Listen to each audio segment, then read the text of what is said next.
5:35 a.m. and we're going to church to attend the Mass. Last day on our trip. 1st December Mass. 1st December pa. 1st of December. Tapos 1st December Mass. Christmas.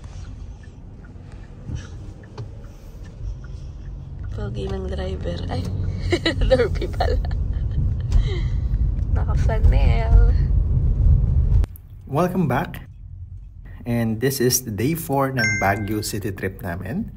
And as mentioned, ngayong morning pupunta kami sa Baguio Cathedral. So it's going to be a 6 a.m. Mass.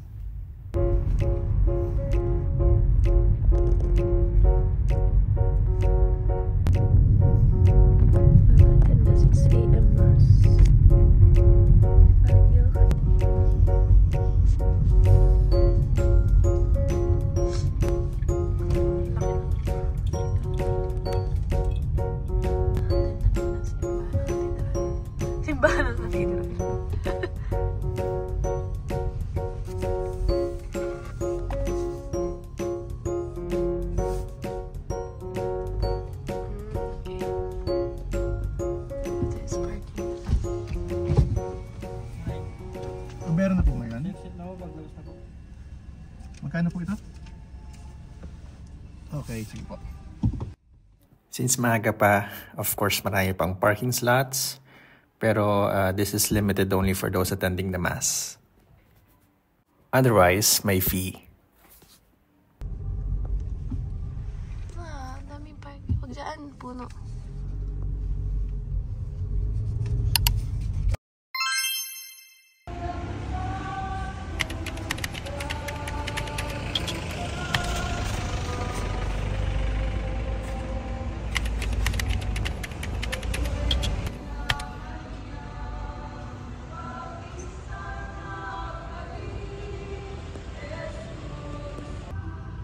Loop. Loop. Saan ka? CR mo. 6 a.m. pa yung English Mass eh.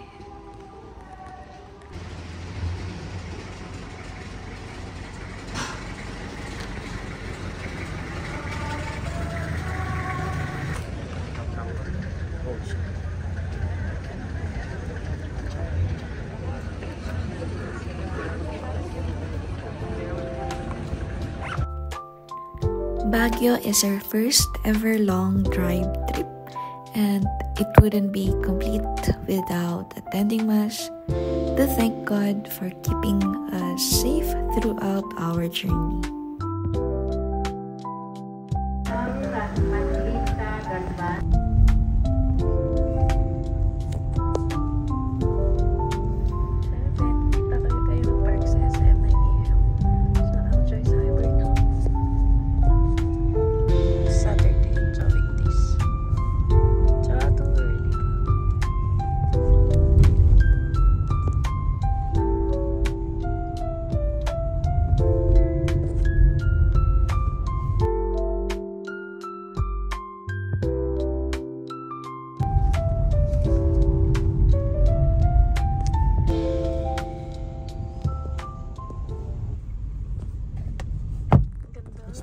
Dito. Okay. Ganda dito.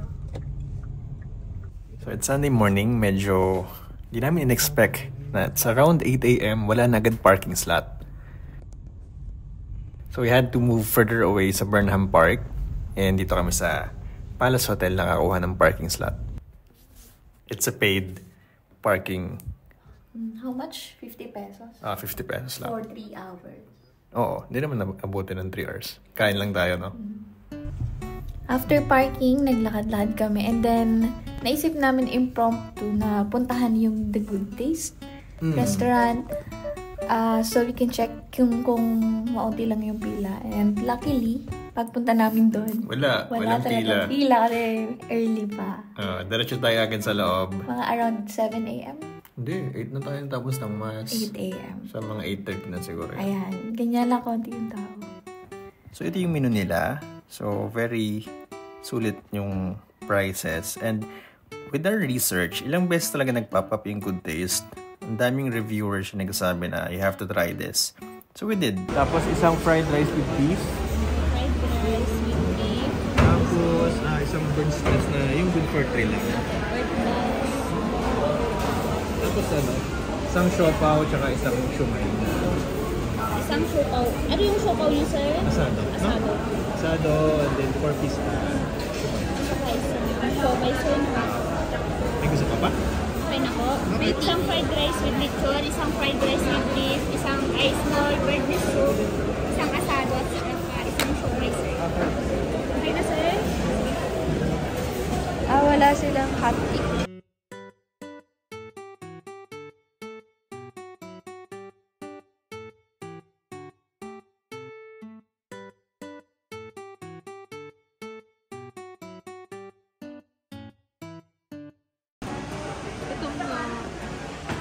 Palang maraser.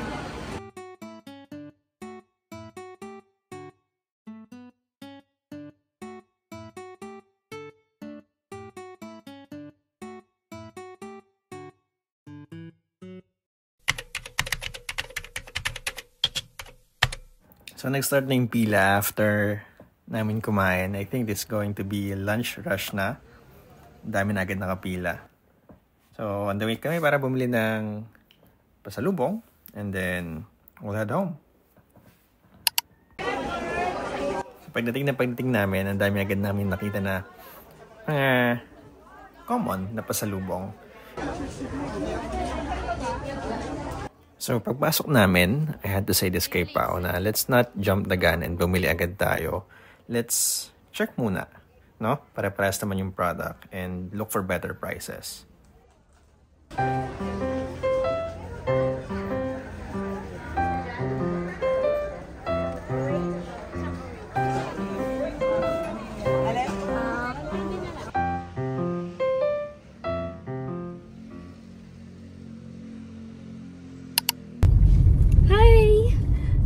So, we're now going home. Bakit ganun yung boses ko? Oo.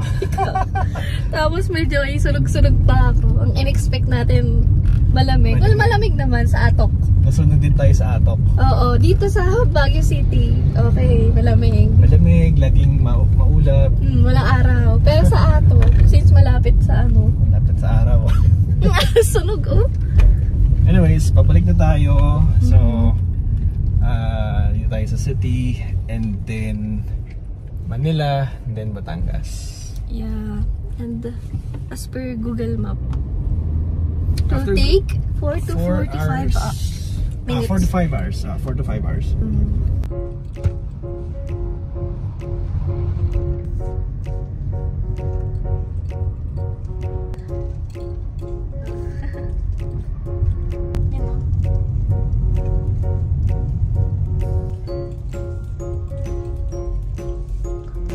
Meron pa din.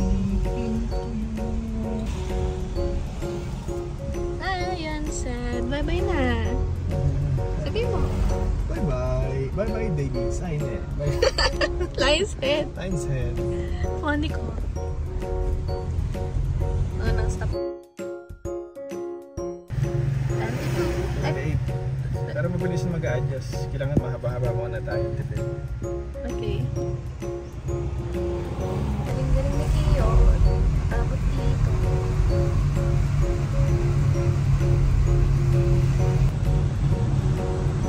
Ano to ginagawa mo dito? Hala! Smile! Alam pangit. Scripted. Bastos. Isa pa. Smile. Yan!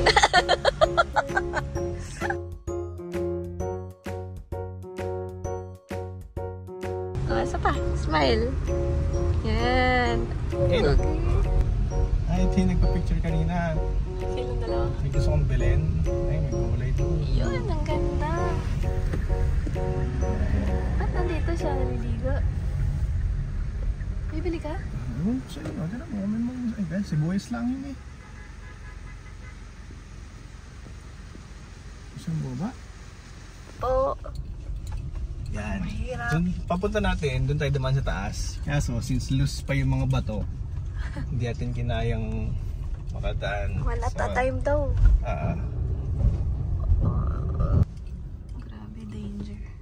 Ngayon ito namin yung pick-up patas. Ayun o. Ano pala, SUV? Tsaka van. Kapag madami sasakyan, pwede ka doon. Ah. So, tama.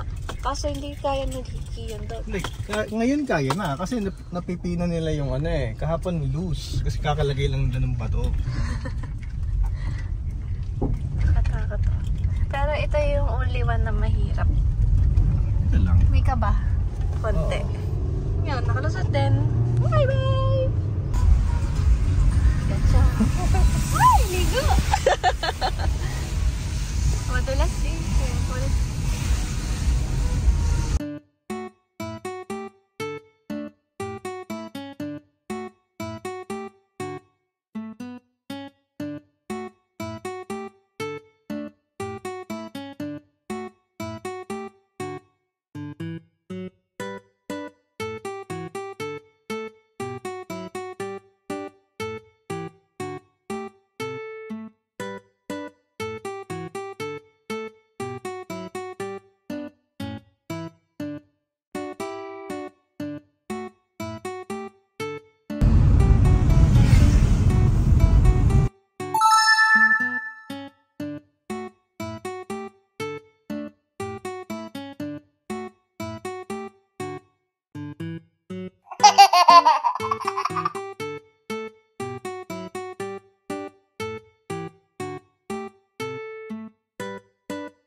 don't mean don't aim, and I don't mean don't aim up, but you have to accept the fact that you can set yourself a goal that you can attain, and there's not going to be much glory in it to begin with. Because if you're not in very good shape, the goal that you could attain tomorrow isn't very glorious.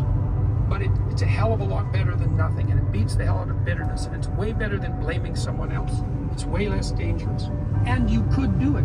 And what's cool about it, it's one step on a very long journey. Showing up a certain way, and that's okay, because all those people that misunderstood you will brag about being your friends once you win. Number 15, when things get easy, go hard. Every time I get to another level and things start getting easy, I remind myself how I used to act when I was starting off. Most people start to climb that mountain, have some success, and then chill out. My whole thing is, why am I not acting the same way I was when I had nothing? Because I had a vision for my life that was way bigger. And if anything, you should go hard when things start getting easy to remind yourself that you're still fighting for the bigger dreams. Number 16, only ask for advice from people who have been where you want to go. If the person giving you advice has never achieved the thing you want, today is a yes to your future. Remember, you're going to be ready for it. Number 23, look for problems, don't avoid them. I can tell you that the quality of your life, So nung dumaan kami dito, this is stage 3 ng Skyway. Maximum speed is 60 kilometers per hour, pero ngayong upload, I think it's 80 na. Yeah, last January 15.